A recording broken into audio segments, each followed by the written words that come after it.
Hello दोस्तों, आपके अपने चैनल एसजी नॉवल वर्ल्ड में आप सबका स्वागत है। ऐसे ही रोचक स्टोरी के लिए चैनल को सब्सक्राइब जरूर कर लीजिए। आइए अब एपिसोड कंटिन्यू करते हैं। एपिसोड 116, आरव के इमोशंस अपने भाई के लिए। आरव दौड़ते हुए अंदर आता है। प्रीति उसे अपने सामने से ऐसे ऊपर भाग कर जाते हुए देखती है तो शॉक्ड हो जाती है। वो उसे रोकने वाली होती है लेकिन आरव वहां से ऊपर चला जाता है। तभी जिया भी अंदर आती है। प्रीति तुरंत जिया से पूछती है, जिया, ये आरव ऐसे जीजू के रूम की तरफ क्यों जा रहा है? कहीं वो ज्यादा गुस्से में तो नहीं है ना? जिया प्रीति से बोलती है। प्रीति, आरव गुस्से में नहीं है, लेकिन प्लीज चलो, मुझे देखना है कहीं कोई प्रॉब्लम न हो जाए। प्रीति जिया से बोलती है। लेकिन जिया, आरव को हुआ क्या है? जिया उससे बोलती है, तुम चलो तो पहले। वो दोनों भी जल्दी से ऊपर जाती है। Office area. आदित्य रोहन को कुछ बता रहा था और रोहन सीधे खड़े होकर आदित्य की बात को सुन रहा था। तभी वहां गेट के पास आरव आता है। वो वहीं रुककर आदित्य से बोलता है, मैं अंदर आ सकता हूँ क्या? रोहन और आदित्य दोनों आरव को देखते हैं तो आदित्य जो टेबल से टिककर खड़ा था वो उससे बोलता है, हम कम इन। उसकी बात सुनते ही आरव खुश हो जाता है और दौड़कर आकर आदित्य के गले लग जाता है। आरव के ऐसे गले लगने से आदित्य शॉक्ड हो जाता है। तभी आरव उससे बोलता है, आप कितनी देर कर दी भाई वापस आने में? आपको पता है मैंने आपको कितना याद किया। मॉम आपकी बहन को मुझे देकर चली गई कि आप आएंगे तो आप मुझे और आरू को संभालेंगे, लेकिन आप अब आए।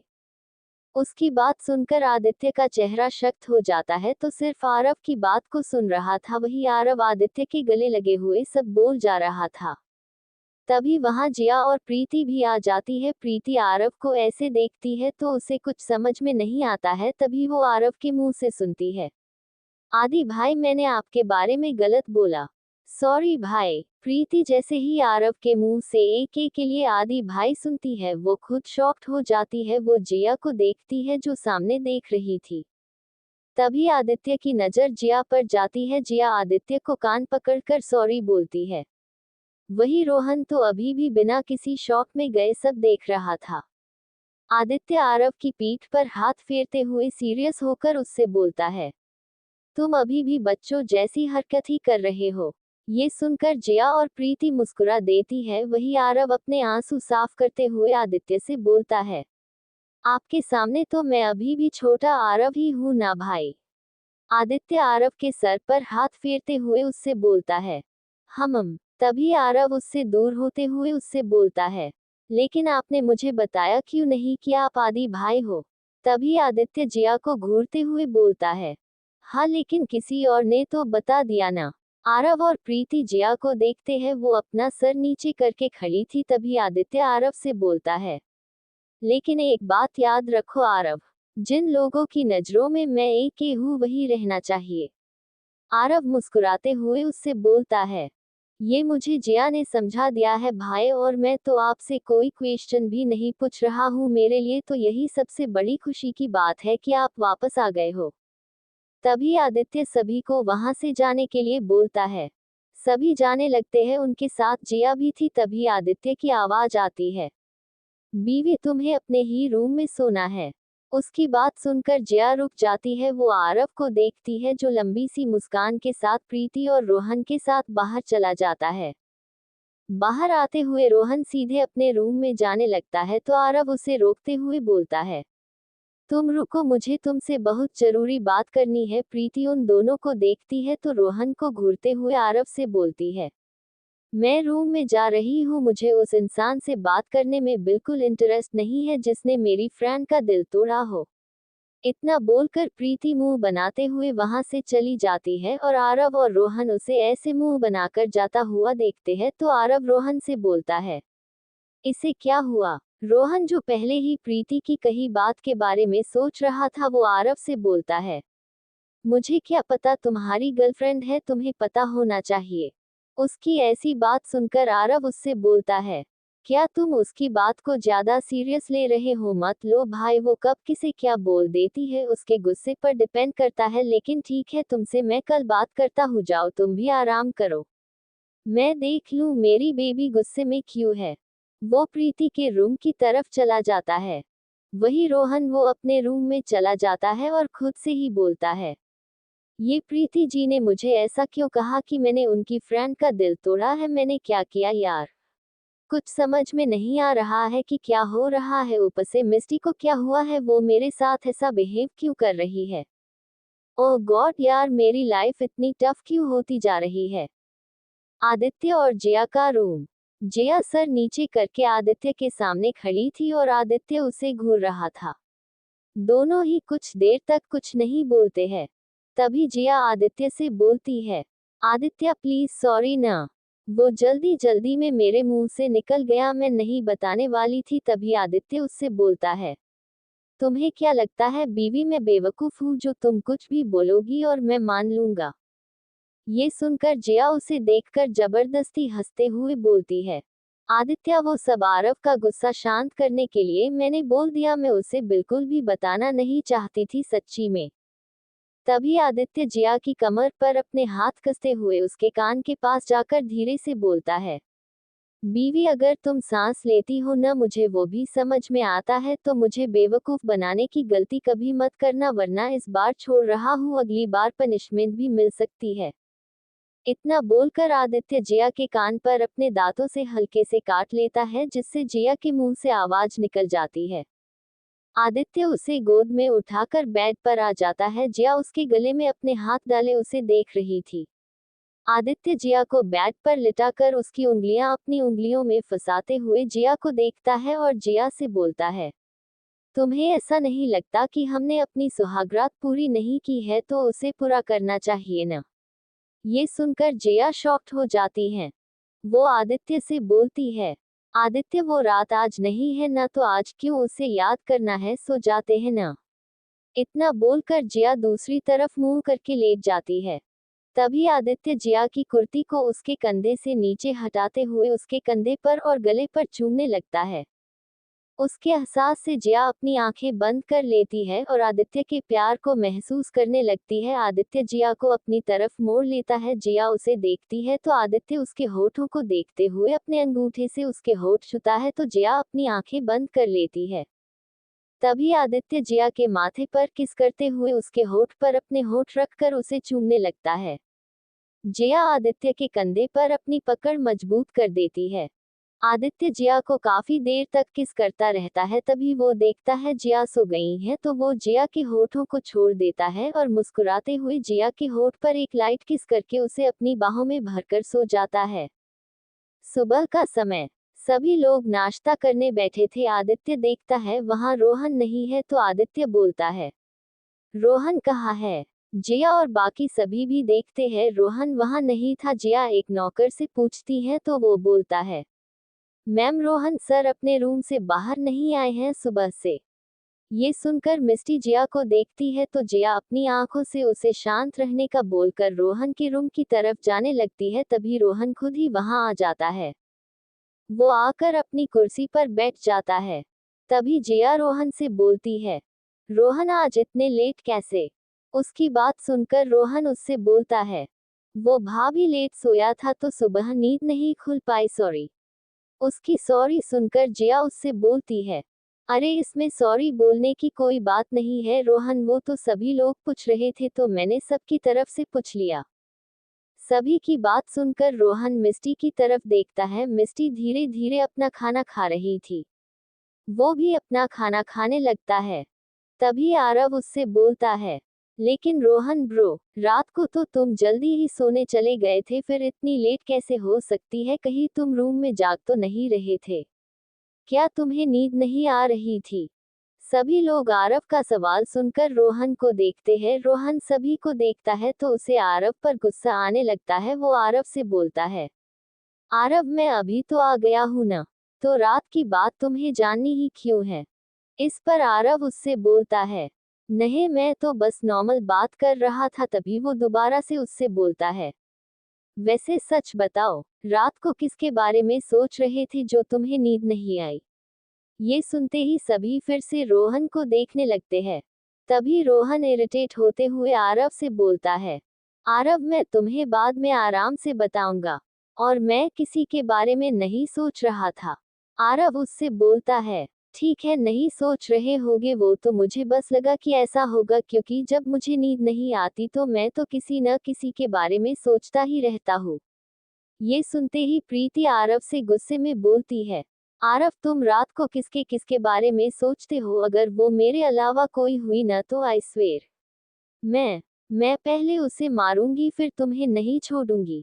ये सुनकर आरव प्रीति को समझाते हुए बोलता है, यार बेबी तुम क्या क्या सोच रही हो, मैं रात को हमेशा सिर्फ तुम्हारे बारे में ही सोचता हूँ सच्ची में। सभी उन दोनों की लड़ाई देखते हुए अपना खाना एंजॉय करने लगते हैं। एपिसोड 117, आरव जिया और प्रीति की प्लानिंग।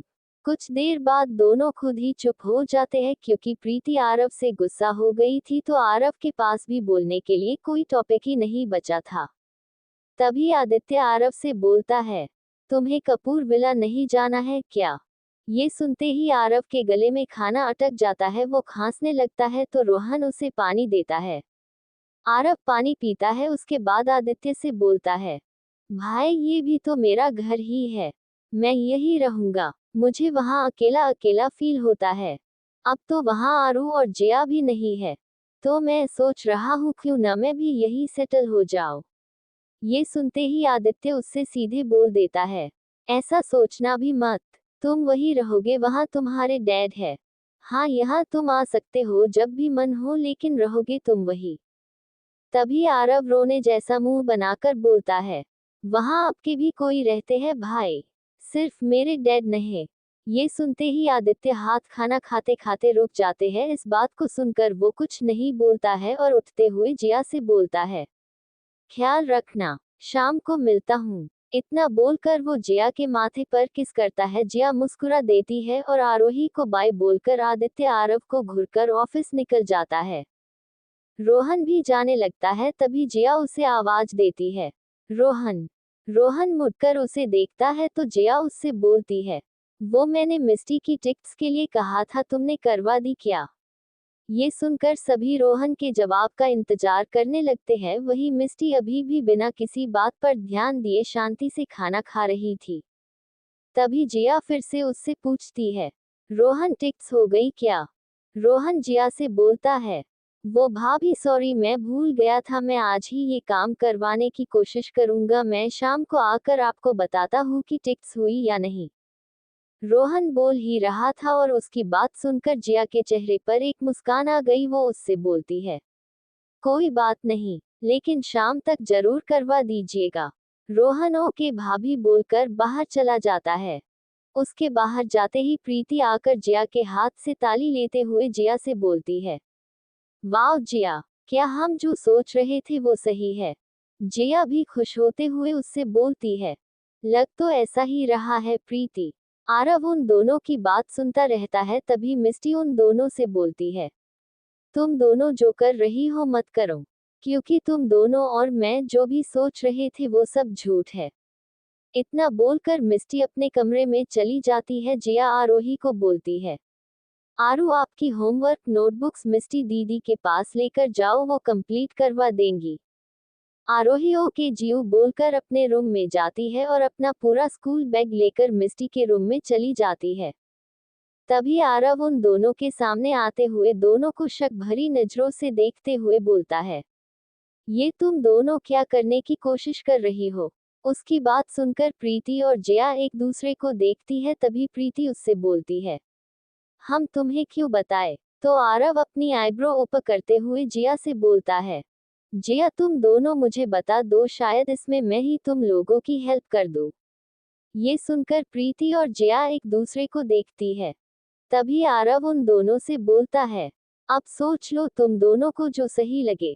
तभी जिया उसे बोलती है, अच्छा ओके आरव बैठो मैं बताती हूँ तुम्हें। आरव लंबी सी मुस्कान के साथ बैठ जाता है, प्रीति और जिया उसके सामने बैठ जाती है। तभी जिया उससे बोलती है, आरव हम तुम्हें जो बता रहे हैं उस पर कोई ओवरएक्ट मत करना। ये सुनकर आरव उन दोनों से बोलता है, यार तुम लोग मुझे क्या समझती हो, मैं क्या पागल हूँ जो हर बात में हंसूंगा या ओवरएक्ट करूंगा? तो प्रीति उससे बोलती है, हाँ तुम हमेशा ऐसा ही करते हो, वो दोनों फिर से लड़ना शुरू करने वाले होते हैं, तभी जिया दोनों को रोकते हुए बोलती है, प्लीज यार तुम दोनों अभी मत शुरू करो, अभी इम्पोर्टेंट बात कर ले। उसकी बात सुनकर दोनों चुप हो जाते हैं। तभी जिया आरव से बोलती है, आरव मिस्टी रोहन से प्यार करती है, वो इंडिया में मतलब यहाँ अभी तक इसलिए ही थी क्योंकि उसे लग रहा था कि रोहन भी उसे पसंद करता है। तो आरव उन दोनों से बोलता है, यार मुझे तो अब तक मजाक लग रहा था, क्या सच में मिस्टी रोहन से प्यार करती है? प्रीति हाँ में अपना सर हिला देती है। तभी प्रीति गुस्से में बोलती है, हाँ और रोहन जी मिस्टी से प्यार नहीं करते हैं, ऐसा उन्होंने किसी को कहा है? ये सुनकर आरव को कुछ याद आता है तो वो प्रीति से बोलता है, और ये तुम लोगों को कैसे पता कि रोहन ने ये बात किसी से कही है? उसकी बात सुनकर जिया उसे बताती है, उस दिन मिस्टी और रोहन साथ में ही थे। रोहन को लगा था कि मिस्टी सो रही है, लेकिन उसने रोहन की सारी बातें सुनी थी। वो किसी से कह रहे थे कि वो मिस्टी से प्यार नहीं करते हैं। ये सुनकर आरव को समझ में आ जाता है कि ये लोग उसी दिन की बात कर रहे। वो खुद से ही बोलता है, यार उस दिन तो मैंने ही रोहन ब्रो से पूछा था, अगर मैंने इन दोनों को ये बता दिया तो ये दोनों मुझे बहुत सुनाएंगी, अच्छा होगा मैं इन दोनों नहीं बताऊं। उसे ऐसे सोच में डूबा देखकर प्रीति उससे पूछती है, आरव क्या सोच रहे हो? हम जो बोल रहे हैं वो सुन भी रहे हो या नहीं तुम? उन दोनों की बात सुनकर आरव तुरंत बोलता है, हाँ मैं सुन रहा हूँ, बस मैं सोच रहा था कि जब रोहन से प्यार नहीं करता है तो क्या तुम दोनों जबरदस्ती उससे मिस्टी से प्यार करवाना चाहती हो? ये सुनकर प्रीति उससे बोलती है, शट अप आरव। तभी जिया उससे बोलती है, लेकिन आरव रोहन मिस्टी से प्यार करता है और ये उसकी आंखों में दिखता है। आरव उन दोनों से बोलता है, ठीक है अगर तुम दोनों को ऐसा लगता है तो मैं मान लेता हूँ। तभी आरव उन दोनों से बोलता है, मेरे दिमाग में एक आइडिया आ रहा है। जिया और प्रीति खुश होते हुए उससे बोलती है, क्या है आइडिया बताओ? तभी आरव उन दोनों को कुछ बताता है जिसे सुनकर दोनों भी बहुत खुश हो जाती है। जिया उससे बोलती है, ये प्लान काम तो करेगा ना? आरव जिया से बोलता है, अरे 100% काम करेगा यार, ये आरव कपूर का प्लान है। तो प्रीति आरव के कांधे पर थपथपाते हुए उससे बोलती है, वाओ आरव तुमने बहुत अच्छा आइडिया दिया है। आरव खड़े होकर बाहर जाते हुए उन दोनों से बोलता है, शाम को मिलते हैं उस आइडिया को पूरा करने के लिए। इतना बोलकर आरव वहां से चला जाता है। वही जिया और प्रीति एक दूसरे को लंबी सी मुस्कान के साथ देखती है। आरव बाहर अपनी कार में बैठने जा ही रहा था, तभी उसका फोन बजता है। फोन अभिषेक जी का था। आरव फोन उठाकर बोलता है, हेलो येस डैड। तो अभिषेक जी आरव से बोलते हैं, आरव तुम्हें घर में नहीं रहना है क्या बेटा?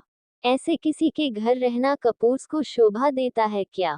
अभिषेक जी की बात सुनकर आरव उनसे बोलता है, डैड वो घर भी तो मेरा है ना। ये सुनकर अभिषेक जी उससे बोलते हैं, तुम्हारा घर मतलब क्या कहना चाहते हो तुम?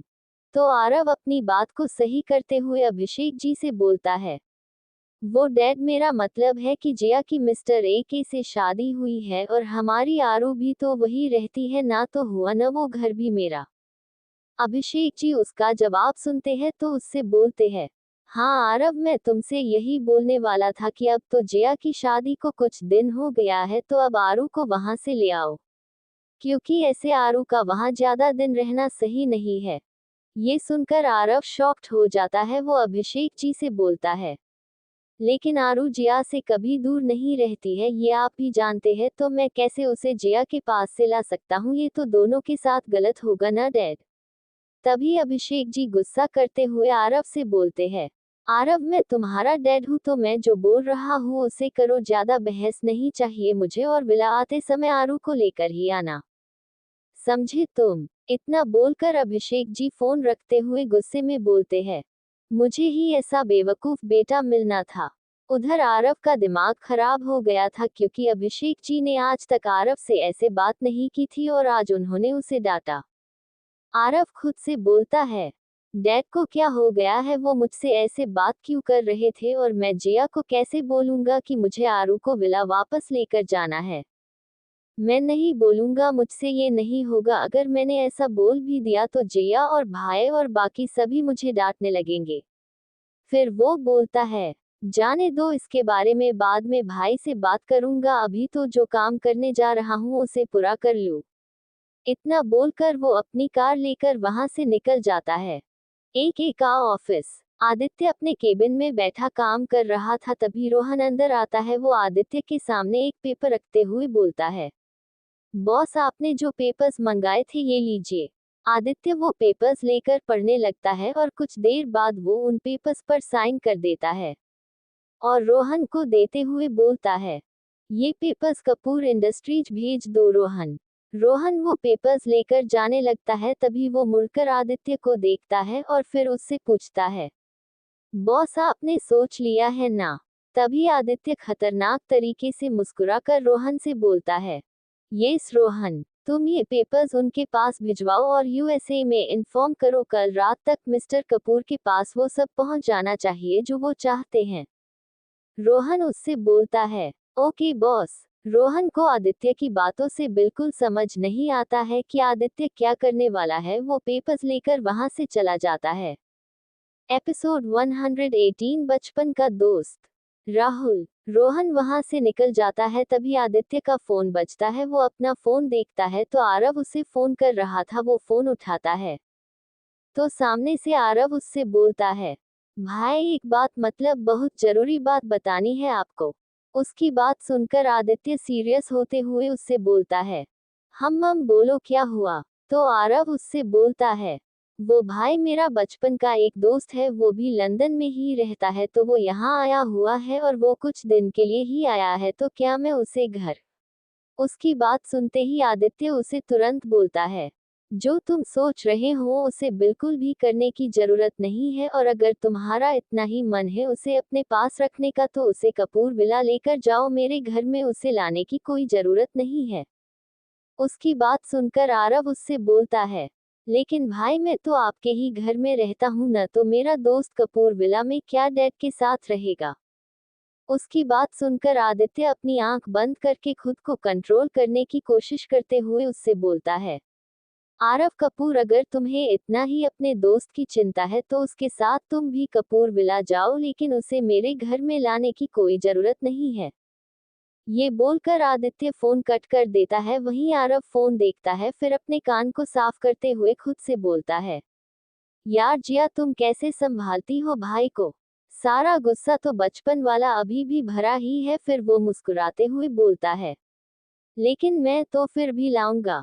इतना बोलकर वो अपनी कार से उतरकर एक होटल के अंदर चला जाता है। कपूर इंडस्ट्रीज। अभिषेक जी अपने केबिन में कुछ फाइल देख रहे थे, तभी वो एक फाइल के पेपर्स देखते हुए गुस्से में आ जाते हैं और उन पेपर्स को उठाकर अपनी सेक्रेटरी के मुंह पर फेंक देते हैं। वो लड़की जो पहले ही डरी थी, अचानक से उसे कोई खींचकर वहां से हटा देता है। वो उस लड़के को देखती है और शांति से सर झुकाकर खड़ी हो जाती है। तभी अभिषेक जी गुस्से में उस लड़के को देखते हुए उससे बोलते हैं, तुम होते कौन हो मेरे काम में टांग अड़ाने वाले रोहन, और तुम बिना परमिशन के मेरे ऑफिस से मेरे केबिन में कैसे आए। ये सुनकर रोहन उनसे बोलता है, पहली बात, मिस्टर कपूर, मेरे सामने आप किसी भी फीमेल की ऐसे इंसल्ट करेंगे वो मैं देखूंगा नहीं, और दूसरी बात, मैं सिर्फ अपने बॉस की परमिशन लेता हूँ और मुझे किसी की परमिशन की जरूरत नहीं है। इतना बोलकर वो पेपर्स अभिषेक जी की टेबल पर रख देता है। अभिषेक जी उन पेपर्स को देखते हैं तो जल्दी से उन्हें उठाकर उसे चेक करने लगते हैं। उसमें एक एक के साइन देखकर अभिषेक जी के चेहरे पर एक जंग जीतने वाली हंसी आ जाती है। वो रोहन को देखते हैं तो उन्हें फिर से उस पर गुस्सा आ जाता है।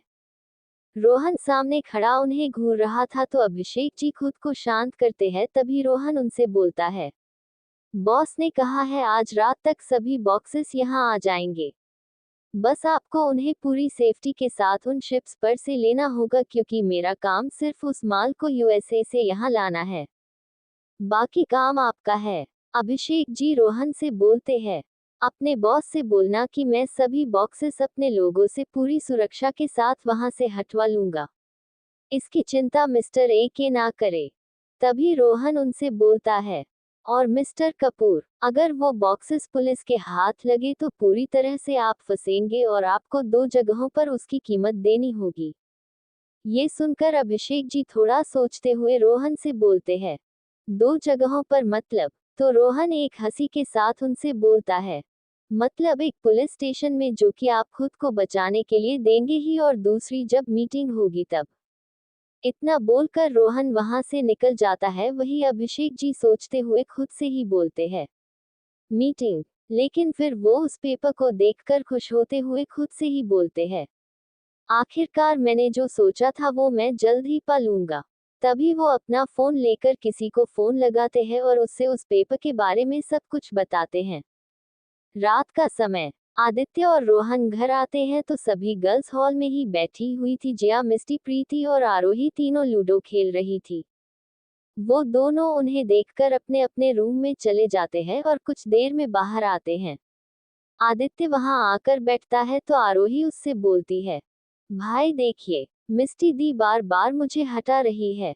उसकी बात सुनकर मिस्टी हंसते हुए उससे बोलती है, अरे मेरी प्यारी आरोही, मैं तो तुम्हारी हेल्प कर रही हूँ। देखो, तुम ज्यादा चलोगी तो तुम थक जाओगी, इसलिए घर पर रहना बेटर है ना।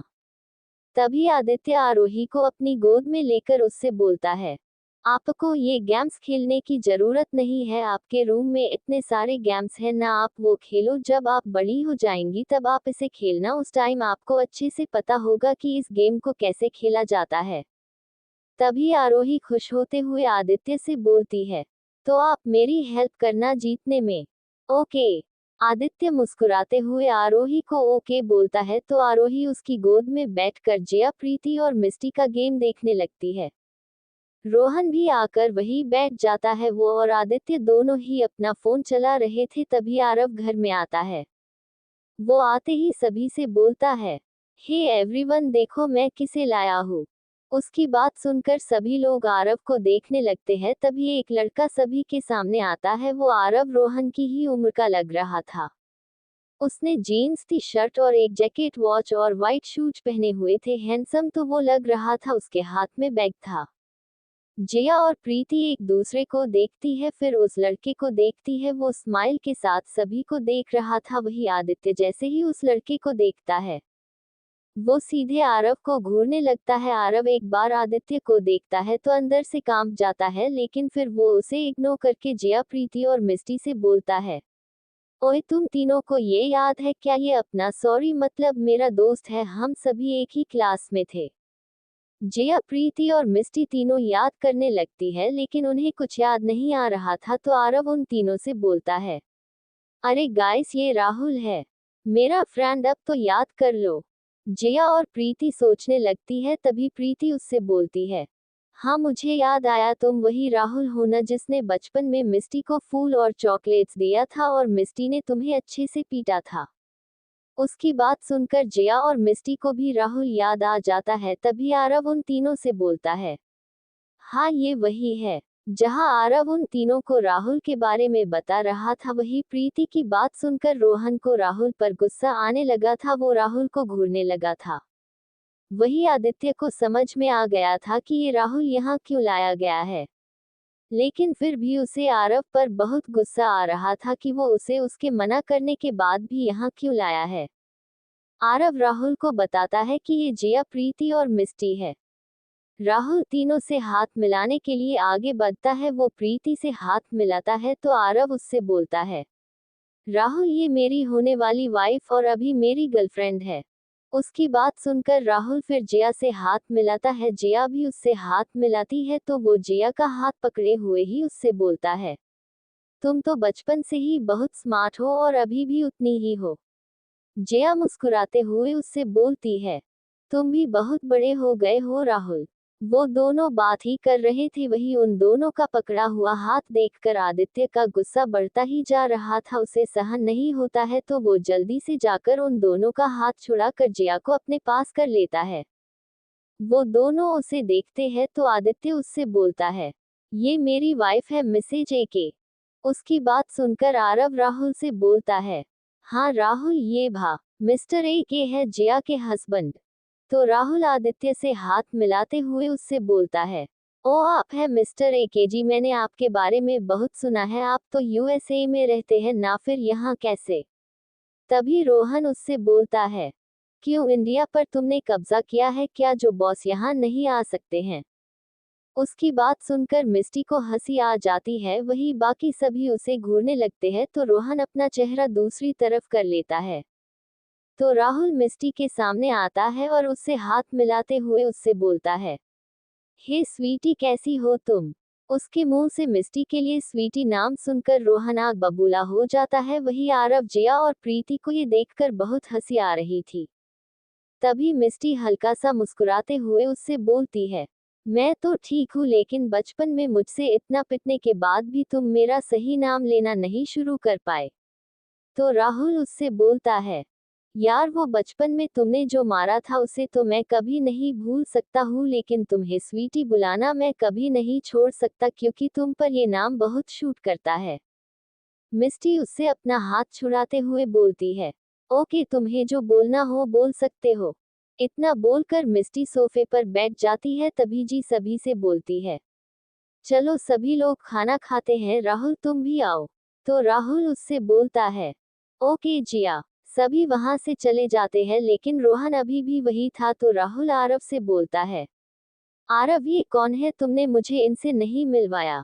तो आरव रोहन को देखते हुए राहुल से बोलता है, अरे हाँ राहुल, ये रोहन है, ये मिस्टर ए के पीए है और हमारे भाई भी। एपिसोड 119, जिया का पछतावा। आरव राहुल को रोहन से मिलवाता है तो राहुल रोहन से हाथ मिलाने के लिए अपना हाथ आगे बढ़ाता है। रोहन पहले से ही गुस्से में था, वो राहुल से हाथ मिलाता है और उसके हाथ को जोर से दबा देता है। उसका एहसास होते ही राहुल रोहन को देखता है जो उससे हाथ मिलाते हुए मुस्कुरा रहा था। तभी राहुल को अपने हाथ में दर्द होता है तो वो अपना हाथ रोहन के हाथ से खींचने लगता है, लेकिन रोहन उसका हाथ छोड़ ही नहीं रहा था। तभी आरव को समझ में आता है कि अगर कुछ देर और राहुल का हाथ रोहन ने ऐसे पकड़ के रखा तो आज राहुल का हाथ टूट जाएगा। वो जल्दी से रोहन और राहुल का हाथ अलग कर देता है तो राहुल एक गहरी सांस लेता है। वो रोहन को देखता है। तभी पीछे से प्रीति की आवाज आती है, अरे आप लोग वहाँ क्या कर रहे हो, आओ ना। रोहन मुस्कुराते हुए वहां से डाइनिंग एरिया में आ जाता है। आरव राहुल के कंधे पर हाथ रखकर उसे इशारे में कुछ बोलता है और उसे लेकर डाइनिंग एरिया में आ जाता है। सभी लोग हमेशा की तरह अपनी सीट पर बैठ जाते हैं। आदित्य और रोहन बीच वाली कुर्सियों पर, वही एक तरफ जिया, प्रीति और आरव बैठे थे और दूसरी तरफ हमेशा की तरह आरोही और मिस्टी। मिस्टी के बगल वाली चेयर की खाली थी तो राहुल जल्दी से उस पर बैठ जाता है। वही रोहन उसे घूरने लगता है। सभी लोग खाना खाने लगते हैं। तभी मिस्टी को गले में कुछ फंस जाने से खांसी आने लगती है। वो जोर जोर से खांसने लगती है। उसे देखकर प्रीति जल्दी से मिस्टी को पानी देने वाली होती है, लेकिन तभी जिया उसका हाथ पकड़कर उसे रोक देती है। जब रोहन देखता है कि मिस्टी की खांसी रुक ही नहीं रही है तो वो उसे पानी देने के लिए अपना ग्लास आगे कर देता है, लेकिन उससे पहले ही राहुल पानी का ग्लास उठाकर मिस्टी के मुंह से लगाते हुए उससे बोलता है, स्वीटी पानी पियो। मिस्टी पानी पीने लगती है। अनजाने में ही मिस्टी का हाथ राहुल के हाथ पर था, जिसे देखकर रोहन कस के अपने हाथों की मुट्ठी बना लेता है। कुछ देर में मिस्टी भी नॉर्मल हो जाती है। तभी वो राहुल से मुस्कुराते हुए बोलती है, थैंक्स राहुल। राहुल मुस्कुराते हुए उससे बोलता है, फ्रेंडशिप में no sorry and no thank you. ये बात सुनकर मिस्टी भी हंस देती है। तभी आदित्य आरव से बोलता है, तो आरव तुम कपूर विला के लिए कब निकलोगे, जल्दी करो वरना तुम्हें वहां पहुंचते पहुंचते ज्यादा रात हो जाएगी। उसकी बात सुनकर आरव को खांसी आ जाती है। वो जिया की तरफ देखता है तो जिया आदित्य से बोलती है, वो मैं बोल रही थी। तभी आदित्य जिया को घूरता है तो जिया चुपचाप अपना सर नीचे करके बैठ जाती है। लेकिन तभी आरव उससे बोलता है, वो आज मैं यही रुकने वाला हूँ मिस्टर ए के, क्योंकि डैड आज ही कुछ टाइम के लिए बाहर जा रहे हैं तो मैं वहां अकेले क्या करूंगा, इसलिए। आदित्य उसे घूरते हुए बोलता है, तुम अकेले कहाँ हो, तुम्हारा ये दोस्त है न तुम्हारे साथ में। तभी आरव जिया और प्रीति से बोलता है, जिया और प्रीति राहुल कितने टाइम बाद स्पेशली तुम तीनों से मिलने यहाँ आया है, तो क्या वो यहाँ नहीं रह सकता? जिया, राहुल हमारा दोस्त और तुम्हारा मेहमान भी तो है ना। उसकी बात सुनकर जिया की आंखों में चमक आ जाती है। वो तुरंत आदित्य से बोलती है, हाँ आंटी बोलती थी मेहमानों को ऐसे तुरंत नहीं भेजना चाहिए, तो राहुल भी तो हमारा मेहमान ही है ना। आरव, राहुल तुम दोनों जब तक चाहो यहाँ रह सकते हो। जिया की बात सुनकर आरव खुश हो जाता है। वहीं आदित्य आरव और जिया को घूर रहा था। राहुल के रुकने से सभी खुश थे, सिर्फ आदित्य और रोहन का ही उसे देखकर गुस्सा बढ़ रहा था। आदित्य अपना खाना खत्म करता है और अपने ऑफिस एरिया में चला जाता है। कुछ देर में रोहन भी वही चला जाता है। उन दोनों के जाने के बाद जिया आरव से बोलती है, वाओ आरव, आज दूसरी बार तुमने बहुत अच्छा काम किया है। आरव खुश होकर जिया को थैंक यू बोलता है। तभी वो सोचते हुए उससे बोलता है, दूसरी बार मतलब? तो जिया हंसते हुए उससे बोलती है, पहला सबसे अच्छा काम तुमने तब किया था जब तुमने प्रीति को प्रपोज किया था, और दूसरा वो तुमने किसी को मिलवाने के लिए आज किया है। उसकी बात सुनकर मिस्टी भी आरव को देखती है, लेकिन उसे समझ में नहीं आता है तो वो उस बात को इग्नोर कर देती है। सभी लोग खाना खाने के बाद गार्डन में चले जाते हैं। Office area. आदित्य गुस्से में अपनी कुर्सी पर बैठा राहुल के बारे में सोच रहा था। वही रोहन का दिमाग भी उसी पर अटका हुआ था। तभी आदित्य उससे बोलता है, रोहन, क्या आरव मुझसे डरता नहीं है? उसकी बात सुनकर रोहन आदित्य से बोलता है, बॉस वो आपसे तो डरता है, इसमें कोई शक नहीं है, लेकिन वो लेडी बॉस को अपनी साइड कर लेता है। जरूरी बात ये है। तभी आदित्य अपने मन में बोलता है, मतलब बीवी की वजह से कोई भी मेरी बात को इग्नोर कर सकता है। तभी रोहन का फोन बजता है तो वो आदित्य से बोलता है, बॉस शिप आ चुकी है। ये सुनकर आदित्य सीरियस होकर रोहन से बोलता है, रोहन बी केयरफुल, और हाँ जैसा प्लान किया है वही होना चाहिए। रोहन हाँ में सर हिलाकर वहां से चला जाता है। वही रोहन नीचे आकर अपने रूम में जाता है और एक बॉक्स खोलकर उसमें से 2 रिवॉल्वर निकालता है। दोनों को अपने पेंट और जूतों के बीच छुपा लेता है। वो वहां से निकलकर बाहर आता है तो बाहर सभी लोग बैठे हुए थे। सभी लोग उसे तेजी से बाहर की तरफ जाता हुआ देखते हैं तो आरव तुरंत रोहन को रोकते हुए उससे पूछता है, ब्रो इतना रात को कहाँ जा रहे हो? रोहन सभी को देखता है। सभी को उसका जवाब सुनना था तो रोहन आरव से बोलता है, वो थोड़ा सा ऑफिस का काम है तो वही करने जा रहा हूँ। तभी जिया उससे बोलती है, रोहन ऑफिस का काम ऑफिस में रहना चाहिए, अभी काम करने की जरूरत नहीं है। तुम दिन भर तो काम करते हो, अभी कहीं मत जाओ, तुम्हें भी आराम की जरूरत होती है। और ये तुम्हारी भाभी नहीं, लेडी बॉस का ऑर्डर है। उसकी बात सुनकर रोहन मुश्किल में पड़ जाता है, क्योंकि वो अपनी लेडी बॉस का ऑर्डर न माने, ऐसा हो नहीं सकता था। वो सर झुकाकर वही खड़ा रहता है। तो जिया उससे बोलती है, अरे मैंने तुम्हें ऐसे खड़े रहने का ऑर्डर नहीं दिया है रोहन, सिर्फ आराम करने को बोला है। रोहन कुछ भी नहीं बोलता है। सभी उसे ऐसे देखने लगते हैं। तभी पीछे से आदित्य को आवाज आती है, तुम जाओ रोहन। रोहन जैसे ही आदित्य की आवाज सुनता है वो मुड़कर उसकी तरफ देखता है। बाकी सभी लोग भी उसे देखते हैं। आदित्य अपने पेंट की जेब में हाथ डाले सामने खड़ा था तो रोहन उससे बोलता है, ओके बॉस, और जाते हुए जिया के सामने रुककर उससे बोलता है, सॉरी लेडी बॉस, आज मैं आपका ऑर्डर पूरा नहीं कर पाया। इतना बोलकर रोहन वहां से अपनी बाइक पर बैठकर फुल स्पीड में निकल जाता है। सभी उसे जाता हुआ देखते रह जाते हैं। सभी आदित्य को वहां ऐसे खड़े देखते हैं तो धीरे धीरे अपने कमरे में चले जाते हैं। प्रीति और मिस्टी भी आरोही को वहां से लेकर चली जाती है। तभी आदित्य जिया के पास आता है तो जिया चुपचाप वही खड़ी रहती है। तो आदित्य उससे पूछता है, क्या हुआ? तो जिया उससे बोलती है, मुझे बुरा लग रहा है, रोहन को मेरी ही वजह से मुझसे माफी मांगनी पड़ी। वो मेरे लिए आरव के जैसे ही है और मैंने आज उन्हें सॉरी फील करवाया। ये बोलकर जिया अपना चेहरा अपने हाथों से ढक लेती है, क्योंकि उसे रोना आ गया था। तो आदित्य झट से उसे गले से लगा लेता है।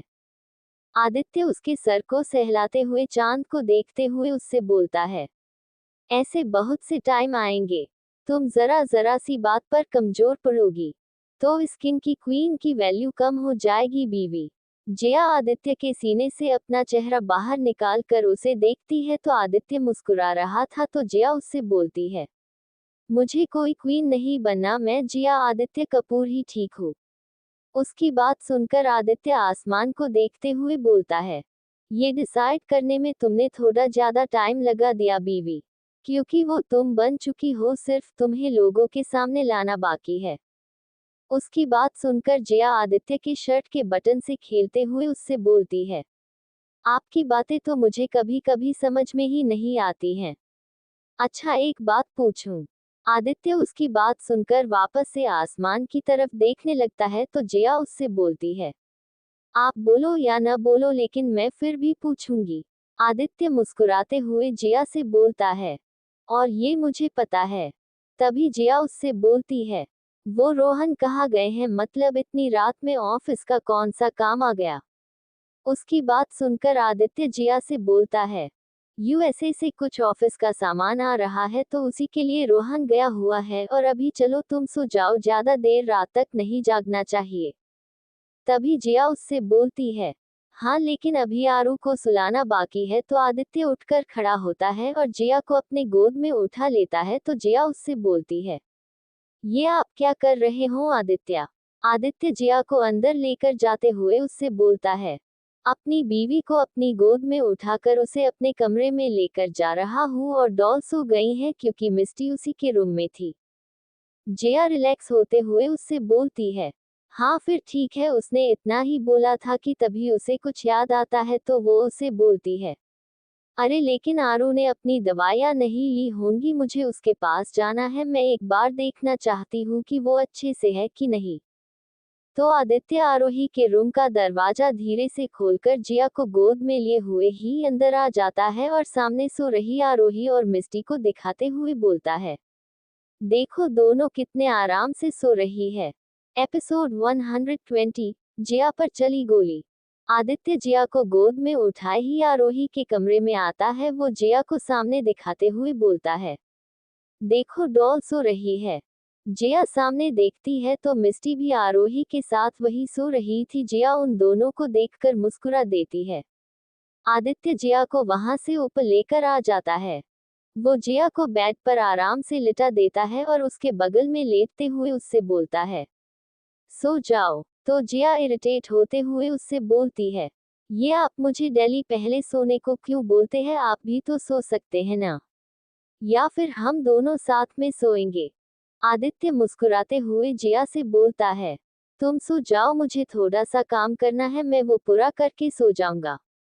उसकी बात सुनकर जिया आदित्य के ऊपर अपना हाथ रखकर उसे पकड़ते हुए बोलती है, नहीं आज आप कहीं नहीं जाएंगे और आपको हमेशा ही काम रहता है, आज कोई काम नहीं होगा, बस आप अभी सोएंगे, ये आपकी मिसेज आदित्य कपूर का ऑर्डर है। उसकी बात सुनकर आदित्य जिया के चेहरे को छूते हुए उससे बोलता है, अच्छा ठीक है, अब बीवी का ऑर्डर तो पूरा करना ही होगा। वो आराम से लेटते हुए जिया को अच्छे से अपनी बाहों के घेरे में लेते हुए अपनी आंखें बंद कर लेता है तो जिया भी उसका चेहरा देखकर उसके सीने पर अपना चेहरा रखकर सो जाती है। कुछ देर बाद आदित्य आंखें खोलता है। वो जिया को देखता है। जिया उसके सीने पर सर रखे बड़े आराम से सो रही थी। आदित्य कुछ देर जिया को देखता रहता है, फिर उसे साइड में आराम से लिटाकर उठकर ऑफिस एरिया में चला जाता है और अपना फोन लेकर रोहन को फोन लगाता है। तभी रोहन फोन उठाता है तो आदित्य उससे पूछता है, काम पूरा हुआ? वहां से कुछ बोला जाता है जिसे सुनकर रोहन उसे बोलता है, ठीक है तो जल्दी काम खत्म करो, तुम्हें वहां ज्यादा देर रुकने की जरूरत नहीं है। कुछ देर में वो फोन कट कर देता है और अपना लैपटॉप खोलकर काम करने लगता है। समंदर का किनारा। कुछ आदमी 4-5 बड़े बड़े बॉक्स शिप में से उतार रहे थे। रोहन वही खड़ा हुआ था और अभिषेक जी अपने कुछ आदमियों के साथ वहां खड़े थे। सभी बॉक्स नीचे रखे जाने के बाद एक आदमी शिप से नीचे आता है। उसके चेहरे पर काला कपड़ा बंधा हुआ था और वो रोहन से बोलता है, बॉस जैसा आपने कहा था सभी बॉक्सेस आ गए हैं। रोहन उससे बोलता है, ओके विसेन अब तुम जा सकते हो। वो सभी आदमी रोहन के ऑर्डर मिलते ही वहां से चले जाते हैं। वही अभिषेक जी दूर खड़े सब कुछ देख रहे थे। उन्हें उन आदमियों का रोहन को ऐसे किसी बड़े आदमी की तरह ट्रीट करना कुछ खटक रहा था। तभी रोहन अभिषेक जी के पास आकर उनसे बोलता है, ये है वो सभी बॉक्सेस, आप इसे ले जा सकते हैं, अगला माल तब आएगा जब बॉस इस बात की परमिशन देंगे। तो अभिषेक जी रोहन से बोलते हैं, अभी भी मिस्टर ए की परमिशन की जरूरत क्यों है इस काम के लिए? उन्होंने तो पेपर्स पर साइन कर दिया है ना। उनकी बात सुनकर रोहन हंस देता है और अभिषेक जी से बोलता है, अभी आप इस फील्ड में नए हैं, कुछ टाइम में सब जान जाएंगे कि यहाँ किस काम के लिए किसकी परमिशन की जरूरत है। इतना बोलकर रोहन वहां से निकल जाता है। वही अभिषेक जी उसे जाते हुए देखते हैं और उनके गार्ड्स को सारा सामान रखने को बोलते हैं। कुछ देर में अभिषेक जी भी वहां से निकल जाते हैं। स्वर्ण मेंशन। आधी रात रोहन मेंशन वापस आता है। वो धीरे से अपनी बाइक पार्क करता है, फिर अंदर जाने लगता है। वो धीरे से दबे पांव अपने रूम में जाने लगता है। तभी पीछे से उसे किसी की आवाज आती है, रुको। रोहन के कदम खुद ही रुक जाते हैं। वो धीरे से उस तरफ मुड़कर देखता है तो सामने मिस्टी खड़ी थी। रोहन जो अब तक घबराया हुआ था वो रिलैक्स हो जाता है। वो मिस्टी को देखता है तो उसके पास जाने लगता है। तभी मिस्टी उसे दूर पर ही रोकते हुए बोलती है, तुम हो। ऐसे आधी रात में भूतों वाले टाइम पर तुम बाहर ही क्यों घूमते रहते हो? क्या तुम्हारे काम दिन में नहीं हो सकते हैं? चलो, रात में तुम्हारे काम रहते भी है तो भी आधी रात में कौन काम करता है यार? मिस्टी खुद में ही बोले जा रही थी। तभी रोहन मिस्टी को ध्यान से देखता है। वो पानी लेने के लिए आई हुई थी। तो रोहन हंसकर मिस्टी से बोलता है, तुम भी तो रात में पानी अपने पास रखकर नहीं सो सकती हो? जरूरी होता है क्या हमेशा आधी रात में उठकर पानी पीने निकलना? उसकी बात सुनकर मिस्टी अपने हाथ में पकड़ी बोतल देखती है, फिर बात को सही करते हुए उससे बोलती है, ओह हेलो, मैं पानी पीने घर से बाहर नहीं जाती हूँ, सिर्फ रूम से बाहर आती हूँ और मुझे नहीं लगता ये कोई गलत बात है। एक तो यहाँ मैं सब भूल जाती हूँ, इससे अच्छा तो मैं लंदन में ही ठीक रहती हूँ। मिस्टी की बात सुनकर रोहन का खिला हुआ चेहरा मुरझा जाता है। वही मिस्टी वहां से जाने लगती है। तभी रोहन उसका हाथ पकड़ लेता है। रोहन के ऐसे उसका हाथ पकड़ने से मिस्टी के कदम अपने आप ही रुक जाते हैं। तभी रोहन उससे पूछता है, क्या तुम सच में यहाँ से वापस लंदन जाना चाहती हो? उसकी बात सुनकर मिस्टी को बुरा लगता है। वो रोहन के सामने आकर उसकी आंखों में देखते हुए बोलती है, मिस्टर रोहन, मैं यहाँ की नहीं हूँ। यहाँ मेरा कोई नहीं रहता है जिसके लिए मैं यहाँ पर रुको। उसकी बात सुनकर रोहन को अपने दिल में दर्द सा महसूस होता है। वो भी एकटक मिस्टी की आंखों में देखता रहता है। तभी मिस्टी उससे बोलती है, लेकिन हाँ, मेरी दो दोस्त है, उनके लिए मैं यहाँ आई थी और जिस काम से आई थी वो तो काफी टाइम पहले ही हो गया, तो अब मैं यहाँ किस वजह से रुको?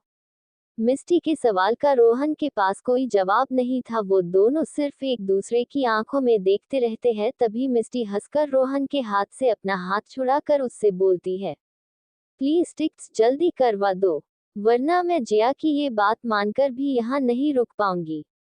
वो जाने लगती है। तभी रोहन उससे बोलता है, लेकिन ऐसा क्या हो गया है जिसकी वजह से तुम मुझसे दूर दूर रह रही हो?